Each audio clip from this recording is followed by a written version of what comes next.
Here's how a Fourier series kind of works. The idea of it is to have a function and describe it as an infinite summation of cosine and sine functions. So we do that by just doing the Fourier series and finding the coefficients to it. So if you know me, I'm doing problem 1.9 in the textbook, where we have this function up here. It's a square wave function and it has an amplitude of 1 on both sides, positive and negative. The function goes down at negative pi, goes up at 0, and then goes back down at pi, goes back up at 2 pi, and it just repeats. For a Fourier series to happen, you need to have periodic motion, so it has to be able to repeat itself over and over again. So what you kind of want to do is the Fourier series looks something like this. X of t is equal to a naught over 2 plus the infinite sum from n equals 1 of an cosine omega n t plus the infinite sum of all of our bn terms multiplied by sine of omega n t, starting from n is equal to 1. So this is eventually going to be our solution, something like this, but we want to find all these coefficients. And the easiest one to do is a sub 0, which is generally our average. So our average, it would be our positive, or our maximum amplitude minus our minimum amplitude, so a max minus a min over 2, which is 1 plus, this should be a plus sign, 1 plus negative 1, because we have a positive 1 and a negative 1. 0 over 2 is equal to 0. So that is our a naught. Now, this is the really weird part, is do you choose to solve an, bn, or both? And what you want to do for that is you want to look at the function. You want to determine if it's even or odd. And how you can do that graphically is see if it crosses over the vertical axis in different ways, vertical axis or origin, depending on if it's even or odd. So if it's even, we'll have something that crosses over the vertical axis only.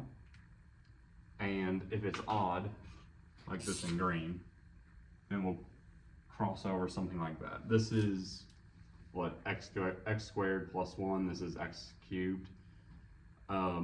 But imagine if you were to flip across the origin, then the green one would still be the same. If you were to flip across the vertical, then the blue one would be the same. So all of the blue, if it flips over only the vertical, then it is an even function. If it flips over the origin, then it's an odd function. So if it's only an even function, then you only want to solve for the an value. If it's only an odd function, you only want to solve for the bn value. And if it's both, or if it's neither, if it's neither even nor odd, then you have to solve for an and bn values. So in this case, we can, if you can imagine this flipping across the origin, this is an odd function. If we had something, I don't know, something kind of weird like this, where we have like, I don't know, a triangle wave, this would be an even function, right? Because if we flip this over on the other side, then it will look really weird, nothing at all like our function. So this is an even function. In this case, though, we have an odd function. So we have our square wave, which is an odd function, meaning that our an will always be 0. And you can check that if you want to do the full integration. Feel free. I don't really want to do that right now, but it'll come out to 0 if it is an odd function for an. But yeah, I don't really want to do that integration, quite frankly.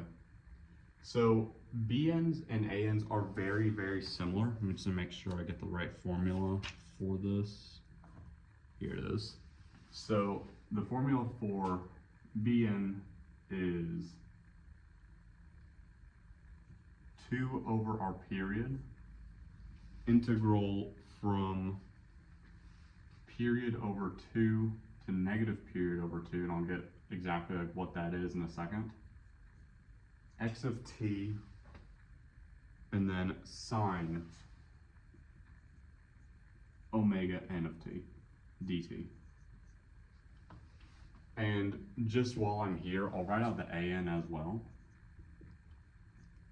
So 2 over t integral from t over 2 to negative t over 2, x of t cosine omega n of t dt. So if we were to do this integration, all of this would be equal to 0. So I'm just going to erase that now because we don't really need that, we just need this function. All that this is saying is we want to find this coefficient up here for one whole period of this, which is somewhere in this kind of realm right here. So from 0 to 2 pi. And we can actually find our period from the graph. As it starts to repeat again, you can see it goes to the top, it goes back down, it goes to the top again at 2 pi. So our t value is actually equal to 2 pi. So we can do 2 over 2 pi, that's our t value, integral from 0 to 2 pi, just our lower bound and our upper bound, our lower bound and our upper bound just being the ends of the graph, or ends of our periodic motion, I should say.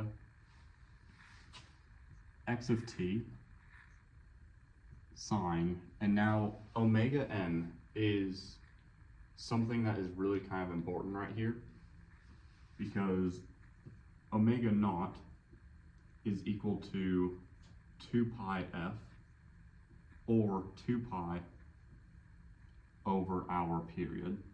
We know our period is 2 pi, so this is 2 pi over 2 pi, which is equal to 1. So this is omega naught. Omega n is equal to omega naught times n, where n is going to be this number in our series. So we know that 1 is omega naught, which means omega n is n. So, or excuse me, omega n is equal to n because omega naught is equal to 1. So this would be sine of nt dt.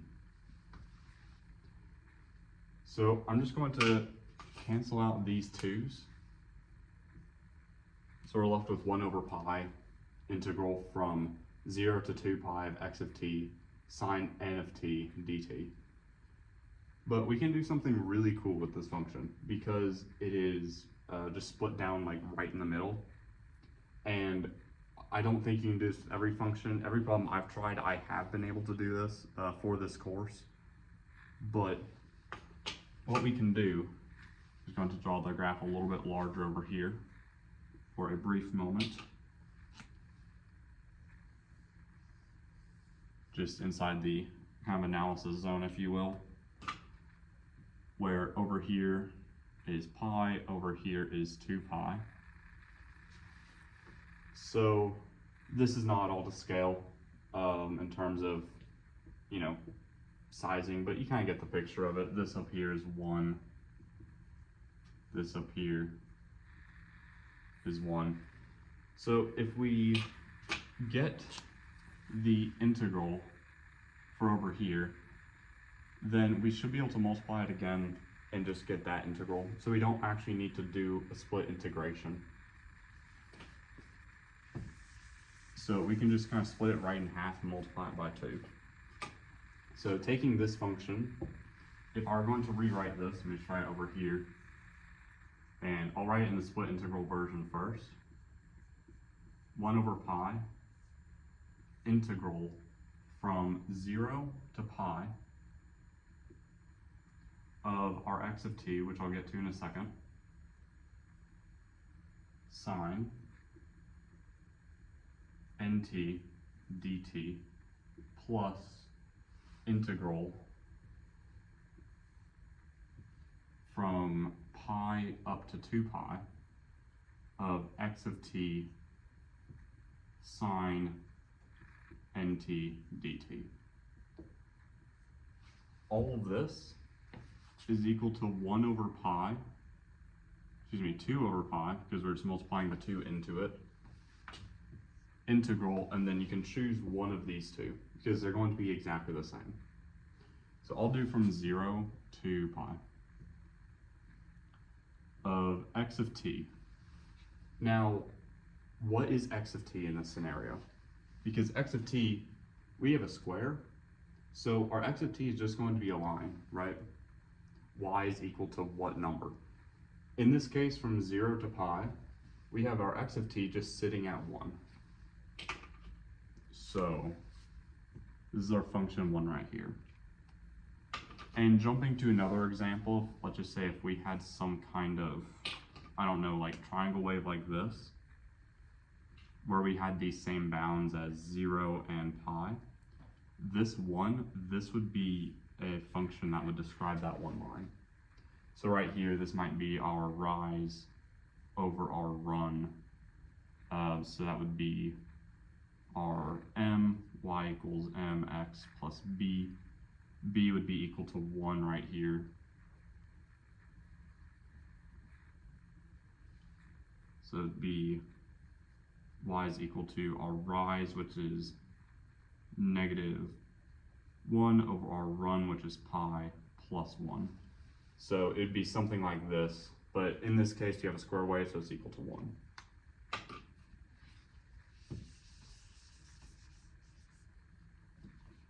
So you have 1 times sine nt dt. So again, we multiplied by 2 to encompass both of these, because this function will be the same as this, so we can just do one integration. So the sine of, or the integral of sine is just going to be negative cosine. So 1 over pi, and now negative cosine nt, and we divide by n right here. As this is a constant and we bring it all out. So negative cosine nt from 0 to pi is what we're evaluating. So we can just begin our evaluation of this. So 2 pi is equal to negative cosine n times our upper bound, which is pi, over our n value, negative and then negative cosine of n times 0 over n. And we can change this negative and this negative into a positive because they're double negative, so plus. So at this point, we're actually almost done with the problem. It's a really weird part for this, where now we have a pretty simplified function, but what we can do is we can look at a unit circle and we can see where, like, what will kind of happen if n is even, if n is odd. What we can kind of do, we can see if it's an alternating series, which totally could be the case. But if we go ahead and we draw out a unit circle,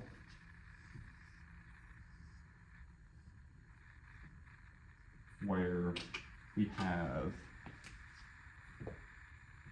2 pi, pi over 2, pi, and then 3 pi over 2. Now this is kind of going to be our guide to seeing what this function does. So first, I'm going to change this value up here, our n times 0, because anything times 0 is equal to 0, which is right over here. So when cosine is 0, then all of this part at the top will always be a positive 1. And now for this pi value, it'll kind of change as we go. So we'll do 2 over pi. I'm actually going to factor out this n. So 2 pi n minus cosine n times pi, right a little bit lower, cosine n times pi plus 1, because we factored out the n, and all of this is always 1, because cosine of 0 is equal to 1. So this is as simplified as we can really get it. And what we want to test for is for even and odd values of n. So recall from way up here, n is equal to 1. So we won't have any kind of discontinuities in our denominator, so that's fine, we don't have to worry about all that. But what we will have to worry about is what happens inside of this cosine term. So if it is odd value, and let's just say n is equal to 1. So if n is equal to 1, we'll have 2 pi, and I'm just substituting n for 1 right here, minus cosine of pi, because this is 1 times pi. Go over here, we have pi, and that would be a negative 1 for cosine. So this would be minus 1 plus 1. So this would be 2 over pi times 2 is equal to 4 over pi. Now, if it is even, and n is equal to 2, then we'll have 2 over pi times 2, and then we'll do minus cosine of 2 pi. 2 pi, that is 1, so we plug in a 1 right here, plus 1. This would be 0, because minus 1 plus 1 is equal to 0. Anything multiplied by 0 is 0. So whenever n is even, it is 0. Now, we're almost at our correct answer, but one thing that messed me up a lot on one of the problems is not checking enough. So normally, if I get 1, 0, I'm fine. I don't want to check any more of that. But if we have an odd function, or an odd or an even function where we just get a value, which is perfectly fine, we probably want to check one more value of that type if it's n equals 3, let's just say in this case, because what if it is alternating? What if something just happens to flip? So if n is equal to 3, we would have 2 over 3 pi minus 3 pi, so this would be 1 pi, 2 pi, 3 pi. This would still be a negative 1 in here, plus the 1, so we're still getting that. So what this is telling me is that our a of n,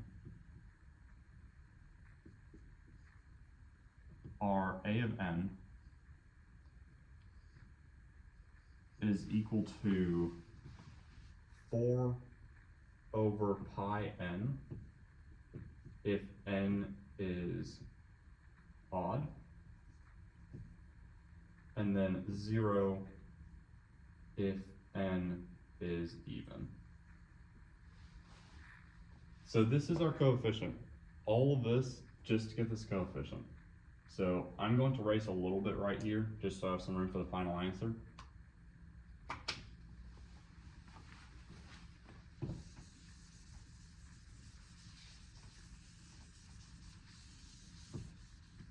So our final answer, we have x of t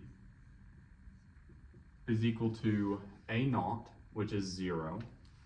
So 0 plus the infinite sum of all n values from n equals 1. And our a n value was 4 over pi times n. But n is always odd, so I'm just going to do 1, 3, 5. I know that's not proper notation, but give me just a moment.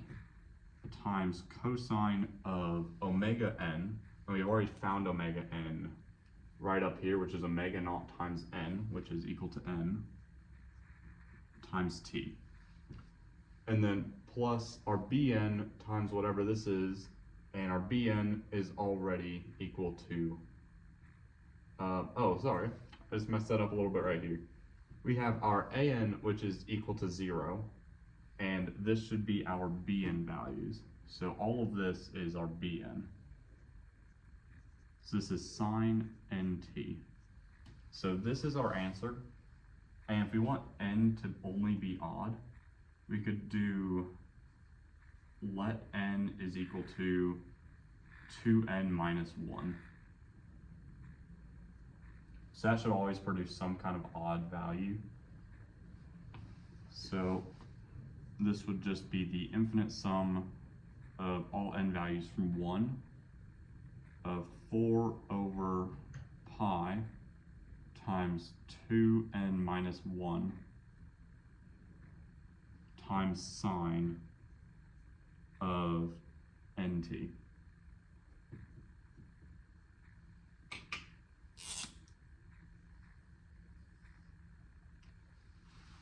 So that should be the final answer. So just to do a quick recap, we have our function. We found the average of it first from doing our a max plus a min over 2, which is equal to 0 in this case, because we have, plus 1 plus a negative 1, which is 0. Our an is 0 because it is an odd function, as we can do it symmetrically across the origin and not the vertical axis. Our bn, we use this formula, and we had the an formula up there as well. But we're only using bn's here, so we went ahead, we found our period from the graph, we got our omega naught, and we got our omega n. We then looked at what it would look like if we split the function into two separate integrals, one integral from right here to right here, and one integral from right here to right here. We then chose one of those, which is this right here. We chose this little analysis zone where my hand is right now. And we did that full integration. I erased some stuff right here, but essentially we got to an answer where we used the unit circle to test values of n to see what the function would actually do. Once we did that, then we would be able to see how the function behaves if it's alternating series, if it is only an even series, if it's only odd series.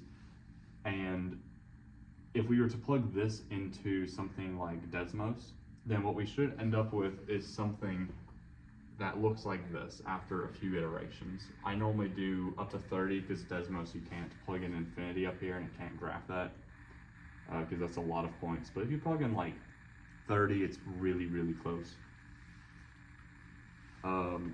But we went over here, and for our final answer, our x of t, we had 0 plus 0, because our an is 0, plus our bn, which is what we found right here, and we just converted this to an odd set of numbers only. And then we put in sine times n, which is our omega n times t. So this is just a kind of slowed down example of how to do a Fourier series.